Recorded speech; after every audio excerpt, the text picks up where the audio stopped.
আল্লাহ তাআলা বলেছেন, রোজা ব্যতীত আদম সন্তানের প্রতিটি কাজ তার নিজের জন্য, কিন্তু রোজা আমার জন্য, তাই আমি এর প্রতিদান নিজ হাতে দিব।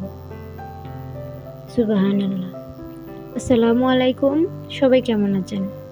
কাছে কিংবা দূরে, দেশ কিংবা দেশের বাইরে থেকে যে যেখান থেকে আমার আজকের ভিডিওটা দেখছেন, আশা করি আল্লাহর রহমতে সবাই ভালো আছেন।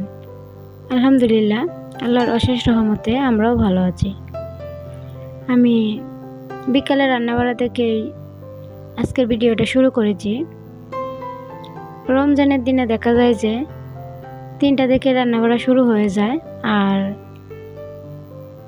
একদমই মাগরিবের আজানের আগ পর্যন্তই রান্নাবাড়া করতে হয়। আমি এখানে শুটকি রান্না করব হাতে মাখিয়ে, আর সেটাই বসিয়ে দিচ্ছি। সকল প্রকার মশলা দিয়ে দিয়েছি, সাথে একটা টমেটো দিয়েছি। এখন ভালো করে মাখিয়ে তারপর শুটকিগুলো দিয়ে দিব। এভাবে শুটকির তরকারি রান্না করলে খেতে অনেক বেশি ভালো হয়। যারা এখন পর্যন্ত এভাবে হাতে মাখিয়ে শুটকির তরকারিটা খাননি, তারা একবার ট্রাই করে দেখতে পারেন। ইনশাল্লাহ আপনাদের কাছেও ভালো লাগবে। আমি তরকারিটা মাখাতে মাখাতে আপনাদেরকে সেই পুরনো কথাটা একবার মনে করিয়ে দিতে চাই। যারা ভিডিওটা দেখার জন্য ক্লিক করেছেন কিংবা দেখতে দেখতে এই পর্যন্ত চলে এসেছেন আর একটা লাইক দিতে ভুলে গিয়েছেন, আপনাদের কাছে আমার বিনীত অনুরোধ, একটা লাইক দিয়ে দিবেন। আপনাদের একটা লাইক আমার এই ভিডিওটা আরও 2-1 ভাইয়া আপুদের কাছে পৌঁছাতে সহযোগিতা করবে। হয়তোবা তাদের কাছে ভিডিওটা ভালো লাগতেও পারে। যারা আমার চ্যানেলে নতুন আছেন তাদেরকে অনুরোধ করব, যদি আমার ভিডিওর কোনো অংশ আপনাদের ভালো লাগে তাহলে প্লিজ আমার চ্যানেলটা সাবস্ক্রাইব করে আমার বন্ধু হয়ে পাশে থাকবেন, আর পাশে থাকা বেল বাটনটা ক্লিক করে দিবেন। তাহলে আমি ভিডিও ছাড়া মাত্রই আপনাদের কাছে নোটিফিকেশন চলে যাবে, আপনারা সময় করে দেখে নিতে পারবেন। আমার তরকারিটা প্রায় হয়ে এসেছে, এখন এটাকে নামিয়ে নিব। যারা আমার চ্যানেলে শুরু থেকে এ পর্যন্ত আমার সাথে আছেন, তাদের ঋণ হয়তো আমি কখনো শোধ করতে পারবো না। আমি তাদের জন্য মন থেকে দোয়া করি, আল্লাহ যেন তাদের মনের আশাগুলো পূরণ করে। আমি আরেকটা তরকারি বসিয়ে দিয়েছি, আর এটা ব্রয়লার মুরগির যে চামড়াটা হয় সেটাই রান্না করে নিচ্ছি। আর এটা আমার হাজব্যান্ডের অনেক বেশি পছন্দের, যার কারণে ভাবলাম যে ওর পছন্দের খাবারটা রান্না করি, এতে করে হয়তো বা সাহারির সময় ওনার খেতে একটু ভালো লাগবে। শেষ রাতে যেহেতু হঠাৎ করেই খাবার খেতে হয় আমাদের, সেহেতু দেখা যায় যে খেতে একদমই ভালো লাগে না। তারপরেও একটু ভালো লাগার জন্যই একটু পছন্দের খাবারটা রান্না করা।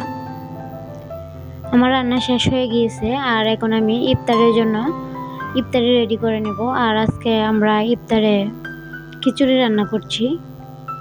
আমি প্রথম 2 রমজানে বাসায় ছিলাম না, শ্বশুর বাড়িতে কাটিয়েছি 2টা রোজা, যার জন্য কোনো ভিডিও করা হয়নি।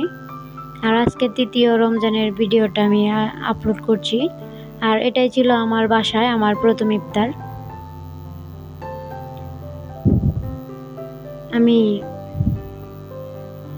মাংস দিয়ে দিয়েছি খিচুড়ির মধ্যে, আর সাথে কিছু ছোলা বুট দিয়ে দিব, এতে করে খিচুড়িটা খেতে অনেক বেশি ভালো হয়। আর এই জিনিসটাও কিন্তু আমার হাজব্যান্ড অনেক বেশি পছন্দ করে, যার জন্য রান্না করে নিচ্ছি।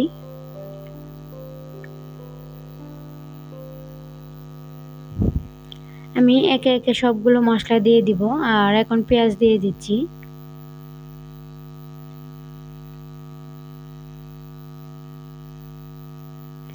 আদা বাটা, রসুন বাটা, সাথে জিরা বাটা সব কিছু দিয়ে দিয়েছি। আর এখন যে শুকনো মশলাগুলো আছে সেগুলো দিয়ে দিব। সারাদিন রোজা রাখার পর ভিডিও করতে একদমই ইচ্ছে করে না, আর যদিও টুকটাক ভিডিওটা করে নেওয়া যায়। ইফতার শেষ করার পর ভিডিও এডিট করা, ভয়েস দেওয়া অনেক বেশি কষ্টকর হয়ে যায়। তারপরও চেষ্টা করেছি আমি অল্প কিছু ফুটেজ নিয়ে আপনাদের সাথে শেয়ার করার জন্য। জানি না আজকের ভিডিওটা আপনাদের কাছে কেমন লাগবে। যদি ভিডিওটার কোনো অংশ আপনাদের কাছে ভালো লাগে তাহলে আপনাদের কাছে আমার অনুরোধ, আমার ভিডিওটা শেষ পর্যন্ত দেখবেন। আমার চ্যানেলের অবস্থাটা একদমই ভালো না, জানি না চ্যানেলটা নিয়ে এগিয়ে যেতে পারবো কিনা, নাকি এই জায়গায় আমার ইউটিউবিংটা শেষ করে দিতে হবে। মাঝে মাঝে অনেক বেশি খারাপ লাগে, এত শখ করে একটা চ্যানেল করলাম আর এই চ্যানেলের অবস্থাটা এরকম। এতটাই বাজে ভিডিও বানাই যে কার মনে হয় আমার ভিডিওটা দেখতে ইচ্ছে করে না। যাই হোক, তারপরেও অন্তত পক্ষে নিজের মনের কথাগুলো তো বলতে পারি, সেটাই অনেক কিছু। খিচুড়িটা মাখিয়ে নিয়েছি ভালো করে, আর এখন পানি দিয়ে ঢাকনাটা লাগিয়ে দিব। আর 2টা সিটি বাজলে আমার খিচুড়িটা রান্না হয়ে যাবে। আমি তাড়াহুড়ো করে রান্নাটা করছিলাম কারণ বাবু ওই দিক দিয়ে কান্নাকাটি করতেছিল। আমি যতটুকু সম্ভব তাড়াতাড়ি রান্নাগুলো শেষ করার চেষ্টা করি। আর বাচ্চার মায়েদের তো একদমই নাজেহাল অবস্থা এই রমজান মাসে।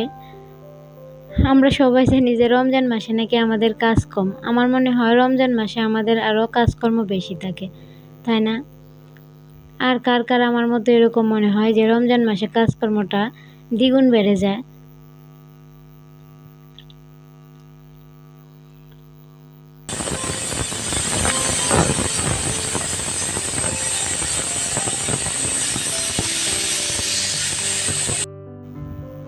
রাহির আব্বু বলতেছিল যে বেগুনি আর পেঁয়াজও বানানোর জন্য, তাই আমি কয়েকটা বেগুনি আর কয়েকটা পেঁয়াজও বানিয়ে নিয়েছি।